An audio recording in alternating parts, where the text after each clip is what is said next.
गणेशाय नमः. कंद पुराणोक्त अथ श्री नरसिंह एकादश स्थान महात्म्य स्तोत्रम.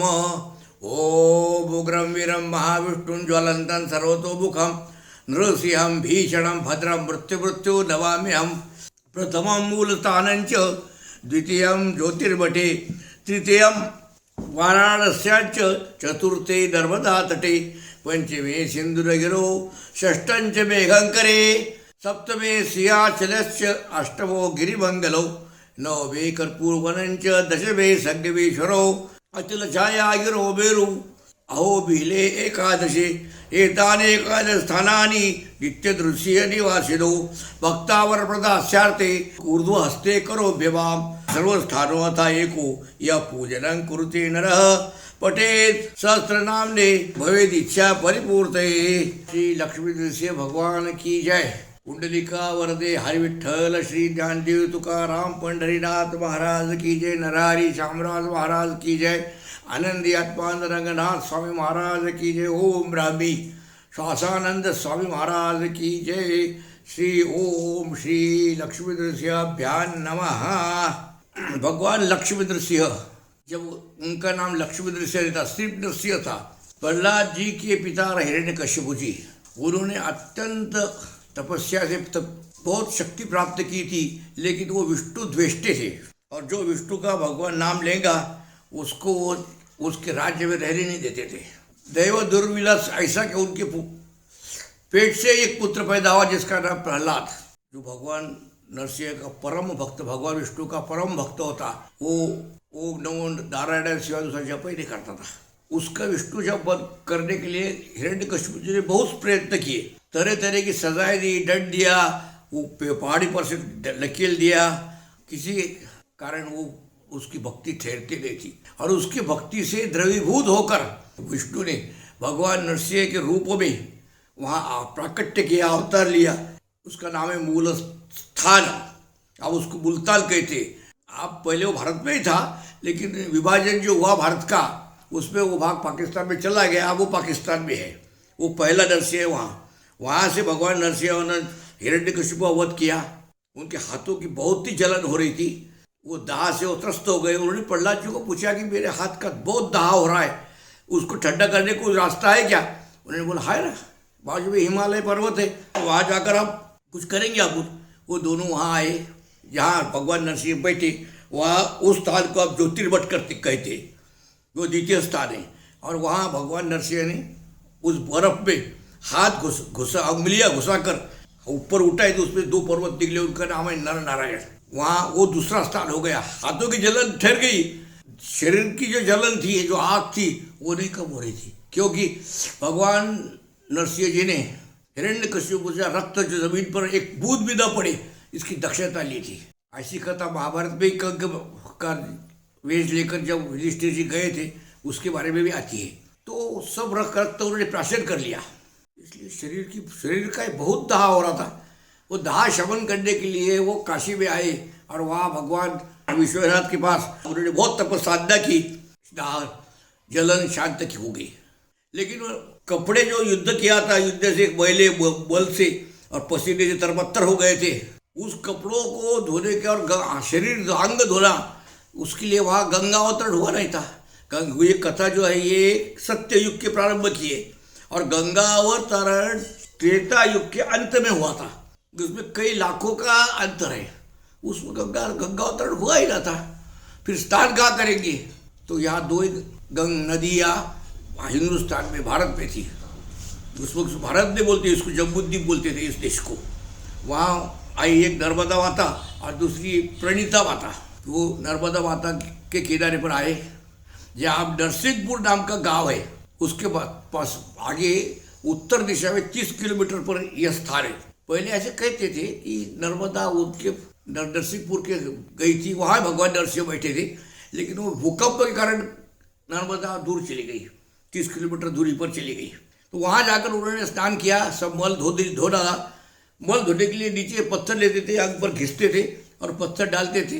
वो पत्थरों का वो प्रश्न जो खड़े थे, कंकर थे नर्मदा में के, उसको शिव महात्म्य प्राप्त हुआ. और अब कभी भी पत्थर लगा वहाँ से नर्मदा का तो उसको डायरेक्ट सीधा शिवलिंग करके स्थापित कर सके, प्राण प्रतिष्ठा की जरूरत थी। और उनका बल नर्मदा जी में मिलने के कारण नर्मदा का जो सफ़ेद पानी था वो काला हो गया। ये विश्व में, दुनिया में, जगत में एक ही नदी ऐसी है जिसमें दूषित पानी कहीं का भी आकर मिलता नहीं। पूर्ण शुद्ध पानी हरिद्वार तक गंगा का और ये नर्मदा का यहाँ से वहाँ तक है। वहाँ उन्होंने स्नान किया और फिर कपड़े रक्त से खून से तरबत्तर हुए हुए थे, वो कपड़े पर दागने के लिए आए। तो वो अब जिसको रामटेक बोलते हैं, अभी पहले इसको रामगिरी बोलते थे, और उसके पहले उसका नाम ही सिर्फ पहाड़ी थी। उस पहाड़ी पर वो आए भगवान नरसिंह, और उन्होंने वस्त्र त्याग वहाँ कर दिया। और वो रक्त के वस्त्र उस पर डालने से वो पहाड़ पूरा रक्त वर्ण का हो गया। उसको सिंदूरगिरी बोलने लगे। वहाँ से निकलकर भगवान यहाँ आए, और यहाँ आने के बाद तो ये प्रश्न जो है कि यहाँ क्यों आए, किस लिए आए थे, तो इसकी कहाना प्रभु रामचंद्र जी जब रावण का वध किया और उन्होंने विभीषण जी ने बोला कि महाराज जी आप रामा मेरे राज्य में चलिए, उन्होंने बोला नहीं भैया, मैंने शपथ ली है कि मैं 14 सालों तक किसी भी नगर में, शहर में, गांव में नहीं जाऊंगा, तो मैं अभी नहीं आता, अयोध्या जाकर फिर आऊँगा। फिर उन्होंने क्या अच्छी बात है, ठीक है। उन्होंने जो पुष्कर विमान था वो पुष्कर विमान ने उनको बिठा दिया। पुष्कर विमान की एक विशेषता ये थी कि वहाँ 2 आदमी बैठे तो 2 की जगह होती थी, 10 आए तो फिर 10 की जगह होती थी। प्रभु रामचंद्र, सीताबाई, लक्ष्मण भैया, हनुमान जी महाराज, अर्जुन, नीलू, सुग्रीव, अंगद, जांबुवंत सब वो बैठे और सब सैन्य पूरा पुष्कर बैठा। और महंकावती उसका नाम था। जब इसको बेकर नहीं बोलते थे, बेकर कथा आगे आती है। इसका नाम महंकावती, और महंकावती होने के कारण ओम अंकावती, यहाँ जो पहाड़ियाँ है वो पहाड़ियाँ ओम के आकार की है, और इसके ऊपर ये नगर बसा हुआ है। इसका नाम ओम अंकावती था। ओम अंकावती का महंकावती हो गया। और इसको पर से जो पर्वत, जो विमान जा रहा था पुष्कर विमान, जब सीताबाई को भगवान प्रभु रामचंद्र ने ये कथा सुनाई, उन्होंने कहा कि जब सृष्टि का निर्माण हुआ, पुनर्निर्माण, प्रलयोपरांत, तब ब्रह्मा जी महाराज भगवान विष्णु के पेट से, कमल में से निर्माण जन्म लाया, ऊपर जाते थे, नीचे आते थे, ऊपर जाते नीचे, 14 कल्प तक। अब उसके 14 कल्प बोलते कितने साल होते, कितने वर्ष होते हैं, मैं अब यहाँ बोलते नहीं बैठता, गणित वहाँ पुरता नहीं, और ऊपर कितने भी लिखते गए तो कभी पड़ते, इतना कल्प कहा था, 14 कल्पों तक। आखिर भगवान विष्णु ने हंस का अवतार लिया, और हंस का अवतार उसको सुनाई, पहला शब्द सुना, उसका नाम ओम, प्रणव उच्चार कर दिया, प्रणव का अनुष्ठान किया ब्रह्मा जी ने, और फिर उनको वो सब सिद्धि प्राप्त हो गई। और उनको आज्ञा दिया कि आप तू पृथ्वी का फिर निर्माण कर। तो निर्माण करने के केंद्र, पृथ्वी के मध्य बिंदु केंद्र पर जाके बैठ। पृथ्वी का मध्य बिंदु केंद्र कहाँ ढूंढा, तो उस समय केंद्र बेहकर था। ये जो है बेहकर परिसर, एक 100 किलोमीटर का परिसर है। ये सब यहाँ कि उस केंद्र बिंदु हो गया। अब पुराणों में कथा आती है, लेकिन इसकी असलियत क्या, तो अब असलियत भी विज्ञान ने सिद्ध कर दी है कि यहाँ से भूम्यांतर 80 किलोमीटर, जमीन से, सड़क से 80 किलोमीटर, हवाई मार्ग से 30 किलोमीटर, 40 किलोमीटर अंतर पर जालना नाम का गांव है। वहाँ नासा का भूगर्भ अंतराल संशोधन केंद्र हो गया। और वो वहाँ इसलिए किया कि मेहकर को रेलवे स्टेशन नहीं, हवाई अड्डा नहीं, आने जाने के लिए कुछ भी व्यवस्था नहीं, इसलिए कुछ अंतर पर उन्होंने वो केंद्र स्थापित किया। वो विज्ञान का आधार मिल गया इस कथा को। ब्रह्मा जी यहाँ आए, या बैठ गए। उनका एक घुट्टा जब गोदावरी के किनारे रत्नेश्वर के रामपुरी है वहाँ था, उनके घुटने के कारण ही वहाँ का जो शिवलिंग है वो उस बाबा जी के घुटने के कारण हुआ।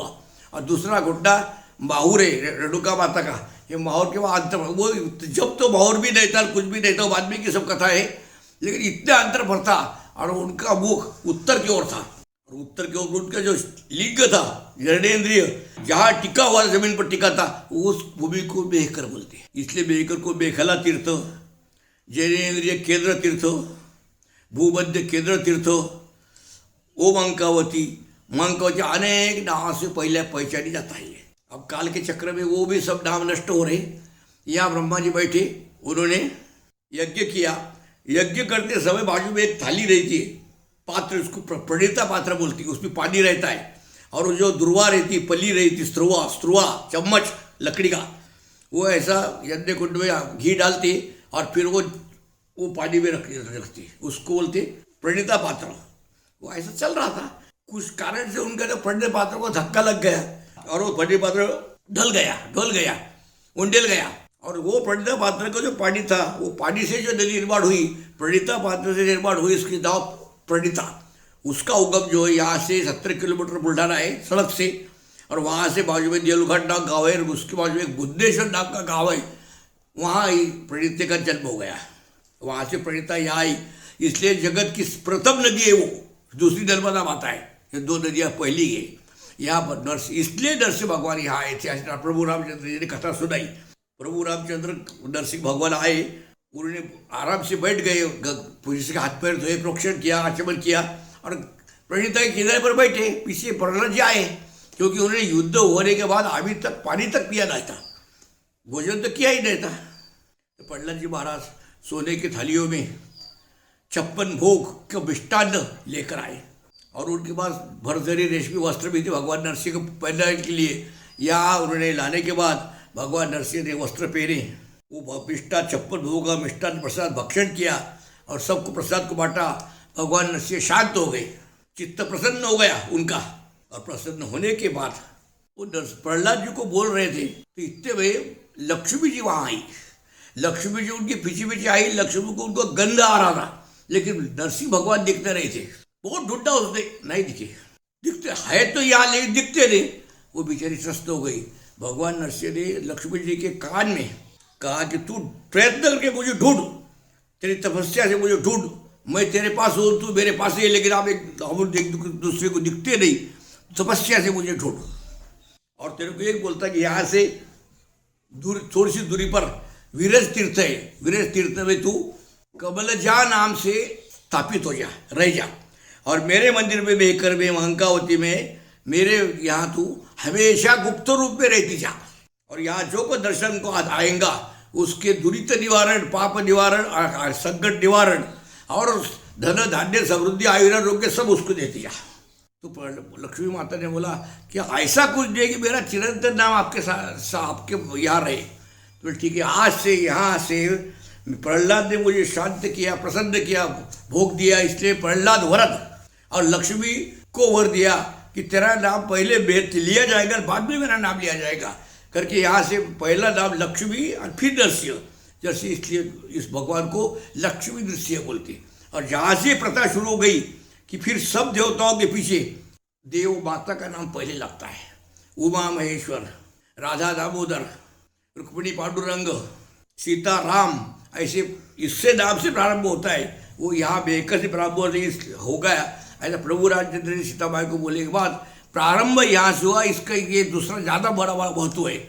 और यहाँ प्रहलाद जी को वर दिया, उस वर के कारण यहाँ जो भगवान को मिष्टान्न भोग देगा और दर्शन करेगा, और यहाँ सहस्त्र नाम ने पाठ करना, यानी विष्णु सहस्त्रनाम आज के भाषा में विष्णु सहस्त्रनाम का पाठ किया तो भगवान नरसिंह बहुत प्रसन्न होते हैं और उसको सब वरदान करते हैं। ऐसा होने के बाद नरसिंह भगवान यहाँ से निकल गए, सिंहाचल गए। आगे कथा बहुत है। सिंहाचल से मंगलगिरी गए, मंगलगिरी से कर्पूरवन, कर्पूरवन से आओबिल गए संगमेश्वर, और फिर आओबिल जाके वहाँ उन्होंने अवतार का समाप्ति कर दी, विलय कर लिया। नरसिंह भगवान जाने के बाद प्रहलाद जी महाराज ने यह जो दंडकारण्य था, यह दंडकारण्य का राज्य उनका द्वितीय पुत्र था देवरोचन, उसको दे दिया। उनका पहला पुत्र था विरोचन, उसको मुल्तान का राज्य दिया। देवरोचन को दंडकार राज्य दिया, और फिर बाकी जो 8 राज्य थे और पुत्र थे, 8 पुत्रों को 8 राज्य दिए।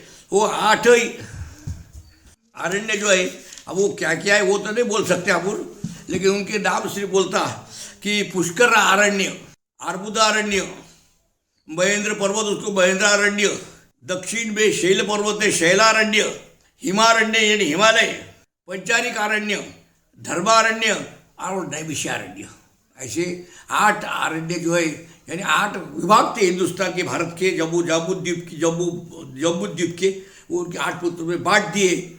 और यहाँ भगवान नरसिंह का भव्य मंदिर प्रहलाद जी ने पहला बंधा था, उसको हजारों लाखों साल हो गए। अब वो मंदिर जाते जाते अब जो है वो कई बार बंधा हुआ, गिरा हुआ है, नया बंधा हुआ मंदिर है। लेकिन ये नरसिंह भगवान की मेहकर को ये वर तो इसलिए मेहकर को प्रहलाद को वर दिया, और लक्ष्मी का नाम यहाँ से पीछे लग गया, इसलिए 2 कारण से ये महत्व है, ये प्रभु रामचंद्र ने बोला। और आप भी लक्ष्मण भगवान की यहाँ कृपा प्राप्त करनी हो तो नरसिंह मंदिर दर्शन को आना, विष्णु सहस्त्रनाम कहना और भगवान नरसिंह कृपा प्राप्त करना। ओम श्री लक्ष्मी से भगवान की जय।